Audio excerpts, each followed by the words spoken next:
예, 시청자 여러분, JTBC 뉴스룸을 시작하겠습니다. 방금 들어온 소식부터 전해드리겠습니다. 검찰이 조금 전에 사법농단 의혹의 핵심 인물 중에 한 명인 임종헌 전 법원 행정처 차장에 대해서 구속영장을 청구했습니다. 특히 검찰은 양승태 전 대법원장도 관련 내용을 사실상 지시하고 보고받은 것으로 판단하고 일부 혐의에 공범으로 영장 청구서에 적시하는 것으로 저희 JTBC 취재 결과 파악됐습니다. 양승태 전 대법원장으로 가는 윗선 수사를 위해서 검찰이 승부수를 던진 것으로 보입니다. 검찰청 나가 있는 취재기자 연결하겠습니다. 자, 이가혁 기자, 검찰이 수사를 본격화한 지 넉 달 만에 이번 수사의 열쇠로 지목된 임종헌 전 차장의 구속영장을 청구한 것이죠. 어떤 혐의를 적용했습니까?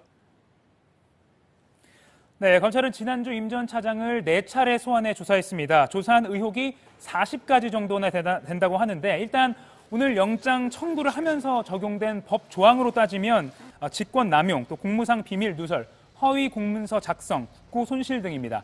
준비된 그래픽을 보면서 설명을 드리겠습니다. 예. 직권남용의 경우에는 임 전 차장이 행정처 심의관을 시켜서 일제 강제징용 피해자들이 낸 민사소송에 개입한 의혹이 있고 또 법관 뒷조사 의혹 문건을 작성케 한 혐의도 여기에 해당합니다. 또 사법부 비밀이라고 할 수 있는 여러 재판 자료를 빼내서 박근혜 정부 청와대에 전달한 것은 공무상 비밀 누설에 해당합니다. 전국 법원의 공보관실 운영비를 양승태 전 대법원장의 비자금으로 조성하고 가짜로 증빙 서류를 처리한 것은 허위 공문서 작성과 국고 손실이라는 게 검찰의 판단입니다. 예. 자, 그리고 이제 새롭게 취재된 것이 임 전 차장 영장 청구서에 양승태 전 대법원장이 공범으로 적시됐다면서요? 그렇습니다. 검찰은 양승태 전 대법원장을 임 전 차장의 직권남용 혐의 등에 대해서 공범으로 영장에 포함시킨 것으로 확인됐습니다. 양 전 대법원장을 임 전 차장의 지시자로 명확히 볼 수 있을 만큼 의혹이 구체적으로 정리가 됐다는 것을 의미합니다.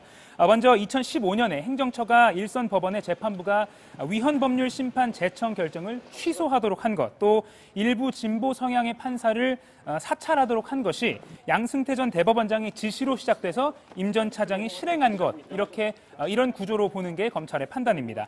또 임 전 차장의 바로 윗선으로 법원 행정처장이었던 박병대, 고영한 전 대법관도 지시자이자 공범으로 오늘 구속영장에 임 전 차장의 구속영장이 적시된 것으로 파악됐습니다. 예. 자, 양승태 전 대법원장의 경우에 지금 소환하지 않고서도 지금 공범으로 적시가 되어 있는 상황인데 앞으로 양 전 대법원장에 대한 직접적인 수사가 이루어질 가능성 이런 것들은 어떻게 봐야 됩니까?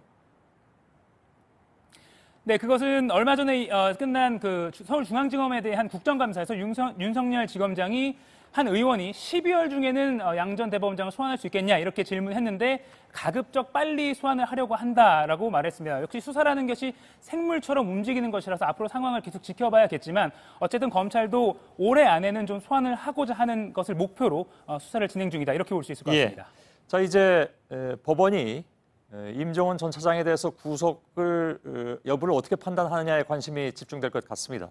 임종헌 전 차장의 주된 혐의 중에서 직권남용의 경우에 이제 최근에 법원이 엄격하게 본다는 얘기도 많이 나왔습니다. 물론 결과 지금 뭐 예단하기는 좀 어렵겠습니다만 어떻게 전망이 될까요?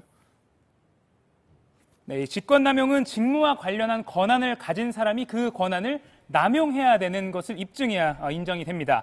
임 전 차장의 경우에는 재판 개입이나 법관 뒷조사가 행정처 차장이라는 직무와 관련이 돼야 하는데 이게 법조계에서도 이게 행정처 차장의 권한이다, 직무다, 아니다 의견이 조금 엇갈리긴 합니다.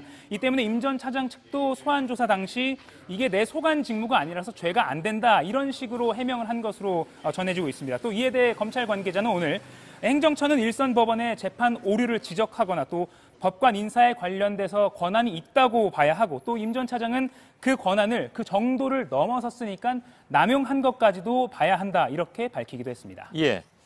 자, 사법농단 수사는 이제 새로운 국면으로 들어가는 것 같은데 지금 이제 이것이 방금 나온 소식이기 때문에 속보가 또 있을 것 같습니다. 2부에서 이가혁 기자를 다시 한번 좀 연결하겠습니다. 예. 오늘 기사가 워낙 넘쳐나기 때문에 앵커 브리핑은 생략하도록 하겠습니다. 잘 준비해서 내일 전해드리도록 하겠습니다. 자, 넘쳐나는 뉴스 중에 첫 번째는 서울중앙지검에서 나오고 있습니다. 일부에서 전해드린 대로 검찰이 오늘 저녁에 임종헌 전 법원 행정처 차장에 대한 구속영장을 청구했죠. 영장에는 양승태 전 대법원장과 2명의 전직 대법관도 공범으로 적시되어 있습니다.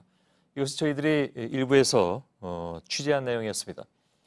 넉 달에 걸쳐서 사법농단 의혹을 수사 중인 검찰이 승부수를 던진 셈이라고 봐야 될 것 같습니다. 일부에선 영장을 청구하자마자 소식을 전해드렸기 때문에 그 사이에 추가로 취재된 내용들이 더 있습니다.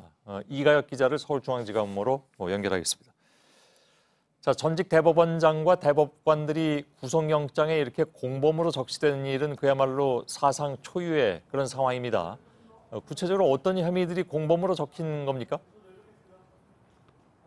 네, 일단 임종원 전 차장의 영장에 담긴 혐의는 직권남용, 또 공무상 비밀 누설, 직무유기, 특가법상 국고손실, 또 위계에 의한 공무집행 방해, 허위 공문서 작성 및 행사 등입니다. 꽤 여러 이 가지네요. 같은 혐의 상당수가 양승태 전 대법원장과 행정처장이었던 박병대, 고영한 전 대법관이 공범으로 적시가 된 건데요. 예. 일단 양 전 대법원장은 일부 진보 성향 판사의 사찰을 지시하고 또 일선 지법에서 내린 위헌 법률 심판 제청, 그러니까 이 사법부가 자신들이 내린 법률을 해석한 것이 위헌인지 여부를 가려달라고 신청하는 것인데 이걸 취소하도록 일종의 재판 개입 등을 지시한 당사자로 봤습니다. 그러니까 다시 말해서 직권남용의 공범으로 본 겁니다.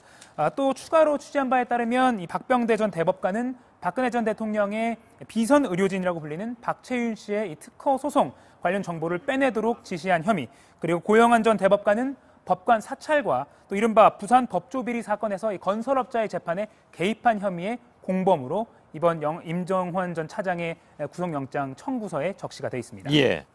자, 공범으로 적시된 내용을 보면 상당히 좀 위중한데, 물론 이것은 이제 검찰이 그렇게 판단해서 넘긴 것이니까 법원이 또 판단을 하기는 해야 되겠습니다만은 지금 그 임종원 전 차장의 혐의 중에서 핵심이라고 하면 바로 이제 사법행정권을 남용했다. 다시 말하면 직권남용이 되는 것이죠. 물론 이제 이를 두고 그 논란이 일고 있긴 합니다만은 검찰이 이걸 영장까지 청구한 배경은 뭐라고 봐야 될까요? 네, 검찰은 이 고위 판사가 다른 일선 판사에게 한 지시, 그러니까 이 법원행정처 내부에서 발생한 이 재판 거래 의혹부터 일선 재판 개입까지 이 상당수 의혹이 직권남용에 해당한다 이렇게 보고 있습니다. 이 행정처의 주어진 권한을 넘어서서 정도를 넘어서서 남용했다 이렇게 판단할 수밖에 없다는 게 검찰의 입장입니다. 예, 물론 임 전 차장의 입장은 검찰과는 다르겠죠?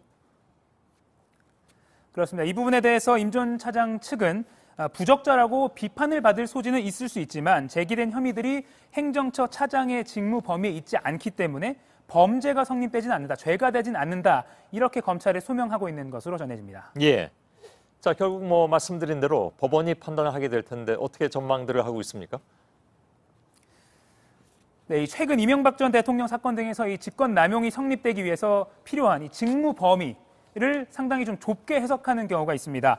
법원은 이전 대통령 사건의 경우에 대통령 취임 전부터 이루어진 범죄 혐의, 대통령 취임 전부터 임기까지 이루어진 이 범죄 혐의에 대해서는 대통령이 직무 범위에 해당하지 않는다면서 무죄를 판단하기도 했습니다. 이 때문에 법원이 이번 사법농단 의혹 관련 사안에 대해서도 직권남용을, 직무 범위를 상당히 엄격하게 적용하는 것 아니냐 이런 분석도 나오기도 했습니다. 일단 검찰은 영장 실질 심사 결과를 보고 향후 수사 방향을 결정한다는 방침입니다. 예, 그러면 그 영장 실질 심사는 언제 합니까?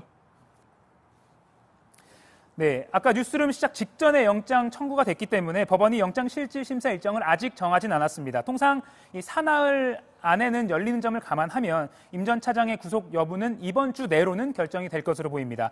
임 전 차장의 구속 여부는 벌써 이 4개월 동안 이어진 이번 사법농단 의혹 수사가 이번 올해 안에 끝날지 아니면 다음 해로 넘어갈지를 판가름하는 가늠자가 될 것으로 보입니다. 이후에 검찰 수사는 행정처장을 지낸 차한성, 박병대, 또 고영한 전 대법관을 차례로 소환하고 이후에 최종적으로 양승태 전 대법원장을 소환하는 것으로 이런 순서로 진행될 것으로 보입니다. 예, 그것이 올 12월까지는 다 이루어지도록 하겠다 하는 것이 검찰 입장이라면서요? 네, 그렇게 지난 국정감사에서 주광덕 자유한국당 의원이 윤석열 지검장에게 질문을 했는데 윤 지검장도 수사가 진행 중이기 때문에 아주 단정할 수는 없지만 가급적 빨리 끝내보도록 하겠다라는 입장을 밝힌 바 있습니다. 알겠습니다. 영장 실질 심사를 지켜봐야 되는 상황이 됐군요. 예. 이가혁 기자였습니다.